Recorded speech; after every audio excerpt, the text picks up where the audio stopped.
4 PM news network में दोस्तों आपका स्वागत है। मैं हूं आपके साथ राशि ज़हीर। एनसीपी अजीत पवार वाली उन्होंने कहा कि साहब हमें केंद्रीय मंत्रिमंडल में जगह चाहिए, ये जो आप हमें एमओएस दे रहे हैं हम इसको नहीं ले रहे। और फिर बताया उन्होंने कि साहब हमारे जो हैं एक सांसद हैं और एक राज्यसभा में हैं और भविष्य में 2 और हो जाएंगे, 4 सांसद हो जाएंगे, तो लिहाजा हमें केंद्रीय मंत्रिमंडल में जगह चाहिए, स्वतंत्र प्रभार एमओएस हमें नहीं चाहिए। बंदर बाट लगी पड़ी है। ऐसे में भारतीय जनता पार्टी के एक नेता केरल से आते हैं, शपथ दिला दी गई, बोले साहब मुझे मंत्रिमंडल में जगह नहीं चाहिए। इसके पीछे असल वजह क्या है वो तो बाद में निकल कर आएगी, लेकिन पहली खबर देखिए। केरल से एकमात्र बीजेपी सांसद सुरेश गोपी मोदी मंत्रिमंडल छोड़ रहे हैं। ये केरल की त्रिशूर सीट से जीते हैं। उन्होंने पार्टी से अनुरोध किया कि उन्हें मंत्री पद से मुक्त कर दिया जाए। गोपी मलयालम सिनेमा के बड़े सितारे हैं। उन्होंने कहा कि उनके हाथ में कई फिल्में हैं जिन्हें पूरी करना ज़रूरी है। सांसद के रूप में वो अपना संसदीय क्षेत्र की सेवा करते रहेंगे। शपथ लेने के 24 घंटे से भी कम में मंत्री पद छोड़ने का ऐलान पर सियासी गलियारों में हैरानी जताई जा रही है। खबर मैं आपको दिखाता हूँ, दैनिक भास्कर ने भी छापा है और यही तमाम बातें लिखी हैं कि केंद्रीय मंत्री सुरेश गोपी कैबिनेट छोड़ना चाहते हैं। शपथ के बाद बोले फिल्मों में काम करना है। केरल से भाजपा के पहले सांसद हैं। बात यह है कि जब बंदर बाट चल रही है मंत्रालयों की और ये बातें चल रही कि साहब मुझे ये चाहिए, मुझे ये चाहिए, ऐसे समय में केरल के बंदे को ऐसा तो है नहीं कि वो आए हैं सिर्फ समारोह में और उनसे कह दिया कि साहब आप भी शपथ ले लो। पहले से ही डिस्कशन हो जाता है। फिल्मों की अगर बात है तो आप ये बताइए, 2019 में भी ये चुनाव लड़े थे, हार गए थे। विधानसभा का चुनाव लड़े थे, हार गए थे। आखिरकार क्या वजह है कि मंत्रिमंडल में जो वादा किया गया वो वादे पूरे नहीं हो पा रहे हैं और जिनको दिया जा रहा है वो वापस जा रहे हैं। अजीत पवार की पार्टी ने कह दिया साहब इंतज़ार कर लेंगे। और आपको मालूम है कि अजीत पवार की बैसाखियों पर ही महाराष्ट्र की सरकार टिकी हुई है। अब ये ब्लैकमेलिंग का दौर है।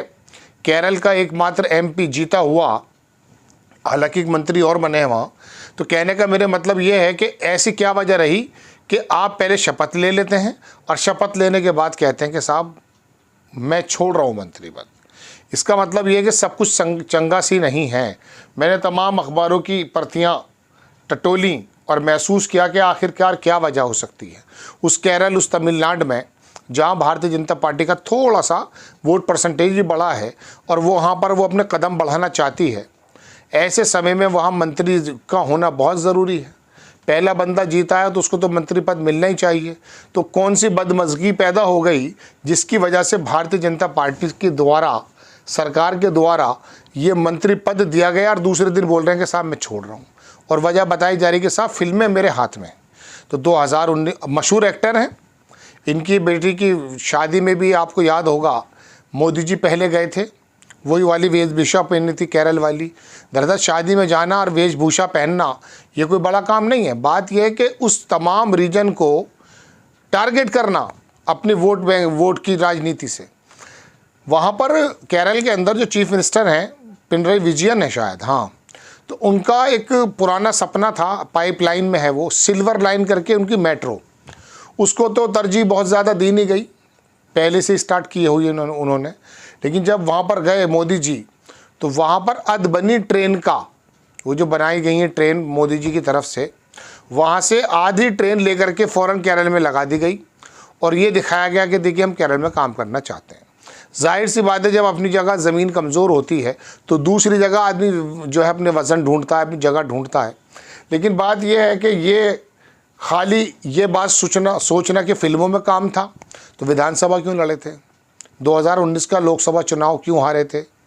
आज अगर जीत गए हैं किन्हीं वजहों से भी, वहाँ पर जो कम्युनिस्ट पार्टी के हैं उनके बंदे को हरा के इन्होंने जीता है ये चुनाव। CPI कम्युनिस्ट पार्टी के सुनील कुमार को 75,000 वोटों से जीता। बड़े मशहूर और बड़े एक्सेप्टेबल एक्टर हैं। और भारतीय जनता पार्टी इन जगहों पर, कलकत्ता में भी एक एक्ट्रेस खड़ी की थी उन्होंने, इसी तरह से जाना चाहती है। किसी ज़माने में अमिताभ बच्चन का इस्तेमाल भी कांग्रेस ने किया था।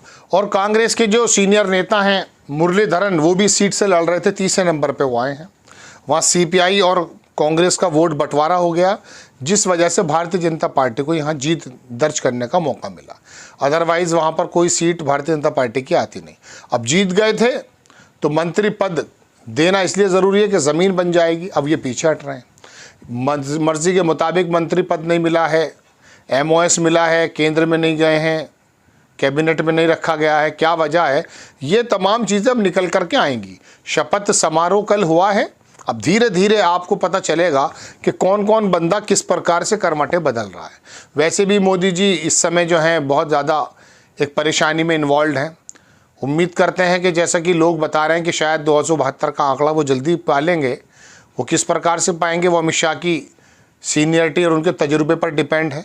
लेकिन बहरहाल केरल से बड़ी खबर के साथ यहाँ पर ये दिक्कत है। और दूसरी बात, वहाँ NCP का बंदा भी अपनी जो है ना करवटें बदल रहा है और उसने कह दिया साहब हम इंतज़ार कर लेंगे, ये वाला पद नहीं चाहिए हमें, आपने हमें जो स्वतंत्र प्रभार दे दिया है ये नहीं चाहिए। प्रफुल्ल पटेल तो केंद्र में रहे हैं।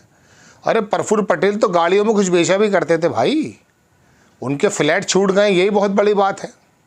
उनके ऊपर जो ED ने कह दिया कि साहब वो गलत तरीके से जो है हमसे FIR दर्ज हो गई थी, यानी कि साबित हो गया ना कि आप किसी वजह से गलती से काम करते हैं।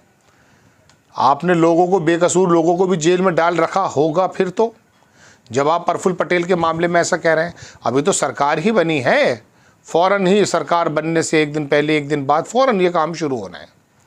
तो कहने का मतलब ये है दोस्तों कि ये जो तमाम चीज़ें निकल कर आ रही हैं, मंत्रिमंडल में जाके शपथ ले ली है और शपथ लेने के बाद कह रहे हैं साहब नहीं मुझे काम करना है, लिहाजा मेरे पास फिल्में हैं।